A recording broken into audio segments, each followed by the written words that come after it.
कितनी सैलरी पाते थे टाटा ग्रुप के मालिक रतन टाटा? हर महीने की कमाई जानकर यकीन नहीं होगा। Ratan Tata 1 minute income. Tata sons के चेयरमैन रतन टाटा की सैलरी कितनी थी?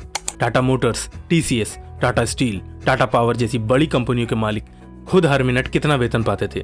यहाँ हम टाटा ग्रुप की नेटवर्थ की नहीं, अकेले बतौर चेयरमैन रतन टाटा के इनकम की बात कर रहे हैं।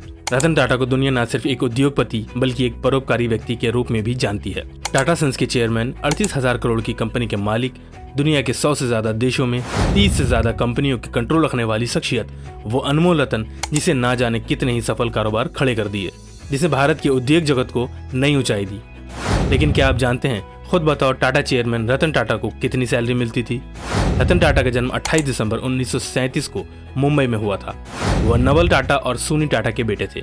17 साल की उम्र में रतन टाटा अमेरिका की कॉर्नेल यूनिवर्सिटी में पढ़ने चले गए, जहां उन्होंने आर्किटेक्ट इंजीनियरिंग की पढ़ाई की। फिर 1962 में भारत वापस लौटने के बाद उन्होंने टाटा ग्रुप में बतौर असिस्टेंट की नौकरी ज्वाइन करी। करीब 12 साल टाटा ग्रुप में अलग अलग पदों पर काम करने के बाद 1974 में रतन टाटा ने टाटा सन्स बोर्ड में बतौर डायरेक्टर ज्वाइन किया। फिर 1991 में टाटा सन्स के चेयरमैन बने। 2012 में चेयरमैन का पद छोड़ा। टाटा सन्स में अपने 50 वर्षों के कार्यकाल में रतन टाटा ने कंपनी को ग्लोबल लेवल पर खूब तरक्की दिलाई। रतन टाटा ने न सिर्फ व्यापार बढ़ाया बल्कि आम लोगों के लिए चिकित्सा, शिक्षा, अनुशासन को लेकर पशुओं के लिए परोपकार और समाज सेवा के अनगिनत काम किए। बताया जाता है कि बतौर टाटा सन्स चेयरमैन रतन टाटा की सैलरी सालाना 2.5 करोड़ रुपए की आसपास थी, यानी हर महीने 20,83,000 रुपए, हर दिन करीब 70,000 रुपए और हर घंटे करीब 2900 रुपए और हर मिनट करीब 48 से 49 रुपए। यह आंकड़ा भारत के किसी भी दूसरे बड़े उद्योगपति की हर मिनट की कमाई से काफी कम है। आपके मन में ये सवाल उठ सकता है कि रतन टाटा की कमाई इतनी कम क्यों थी? दरअसल रतन टाटा की निजी संपत्ति बढ़ाने से ज्यादा कंपनी का फायदा और लोगों का कल्याण महत्वपूर्ण था। उनका वेतन इस बात का प्रमाण है कि रतन टाटा अपनी कमाई का बड़ा हिस्सा परोपकारी कार्यों में खर्च करते थे। अगर बात करें रतन टाटा की टोटल इनकम की, तो इसमें सैलरी के अलावा दूसरे निवेश और शेयर समेत अन्य सोर्स शामिल थे। हालांकि इन सब का कोई निश्चित आंकड़ा सार्वजनिक रूप से उपलब्ध नहीं है। मशहूर उद्योगपति रतन टाटा आज हमारे बीच नहीं है, लेकिन उनके महान काम और उनके महान विचार दुनिया के लिए हमेशा मिसाल बनी रहेगी। रतन टाटा के निधन पर पूरे भारत में शोक की लहर है। हर कोई अपने अपने तरीके से उन्हें याद कर रहा है। रतन टाटा से जुड़ी कई कहानियां और किस्से हैं जो लोग सोशल मीडिया पर साझा कर रहे हैं। अब आपको कुछ ऐसे किस्से बताते हैं जो रतन टाटा के अनुसार हैं। दरअसल ये कहानी तब की है जब ब्रिटेन के प्रिंस चार्ल्स रतन टाटा को लाइफ टाइम अचीवमेंट अवार्ड देना चाहते थे। इसके लिए उन्होंने रतन टाटा को लंदन आने के लिए अनुरोध किया। रतन टाटा ने इस अनुरोध को स्वीकार कर लिया और लंदन आने के लिए उन्होंने हामी भर दी। लंदन में मिलना था life time achievement award. London के बकिंगम पैलेस में इस लाइफ टाइम अचीवमेंट अवार्ड की तैयारी पूरी कर ली गई थी, लेकिन इस दिन रतन टाटा लंदन नहीं गए। लेकिन लंदन न जाने के पीछे की वजह क्या थी, यह हर किसी को जानना चाहिए। बिजनेसमैन, कॉलमेट्स एंड एक्टर सुहेल सेठ ने इंटरव्यू में इस किस्से को शेयर किया था।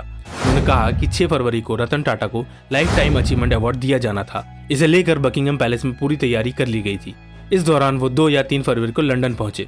इसके बाद जब वो एयरपोर्ट पे उतरे, उन्होंने अपने फोन को देखा तो उस पर रतन टाटा के लगभग 11 मिस कॉल्स थे। सुहेल सेठ ने बताया कि रतन टाटा के इतने मिस कॉल्स देखकर मैं डर गया। आखिर रतन टाटा को क्या हो गया?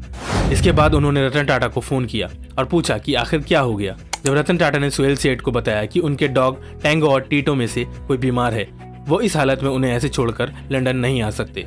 इस पर सुहेल सेठ ने रतन टाटा से फोन पर कहा कि रतन, लाइफ टाइम अचीवमेंट अवार्ड का यह कार्यक्रम आपके लिए रखा गया है। बावजूद रतन टाटा लंदन नहीं गए। जब इस बात का पता प्रिंस चार्ल्स को लगा तो प्रिंस चार्ल्स काफी प्रभावित हुए। प्रिंस चार्ल्स ने रतन टाटा की तारीफ करते हुए कहा कि इंसान को ऐसा होना चाहिए। रतन टाटा कमाल के इंसान है। इसी वजह से टाटा समूह आज इस मुकाम पर है। एक और किस्सा है रतन जी का, जब रतन टाटा ने अपने नौकर की बेटी के लिए लगाई सिफारिश। हीरानंदानी ग्रुप के चेयरमैन निरंजन हीरानंदानी ने रतन टाटा को याद करते हुए बताया कि एक बार रतन टाटा ने उन्हें फोन किया और कहा कि उन्हें उनसे कुछ काम है। जब हीरानंदानी ने काम पूछा तो उन्होंने फोन पर नहीं बताया। निरंजन हीरानंदानी ने जब रतन टाटा के सेक्रेटरी से जानना चाहा, तब भी जो काम था वो नहीं पता चल पाया। कुछ दिनों बाद निरंजन हीरानंदानी के पास रतन टाटा द्वारा लिखित चिट्ठी आई, जिसमें उन्होंने कहा, अगर आपसे संभव हो और अगर आप कर पाएं तो मेरी नौकर की बेटी का हीरानंदानी ग्रुप के कॉलेज में एडमिशन करवा दें। हीरानंदानी कहते हैं कि हर छोटी बात का रतन ख्याल रखते थे। वो चाहे तो मुझे बुलाकर भी सीधे कह सकते थे, लेकिन अनकंफर्टेबल ना हो जाऊं, इसी वजह से उन्होंने चिट्ठी लिखकर मुझे अपने नौकर की बेटी का हमारे कॉलेज में एडमिशन के लिए रिक्वेस्ट किया। अगर हमारी वीडियो पसंद आई हो, लाइक करें और चैनल को सब्सक्राइब करें। धन्यवाद।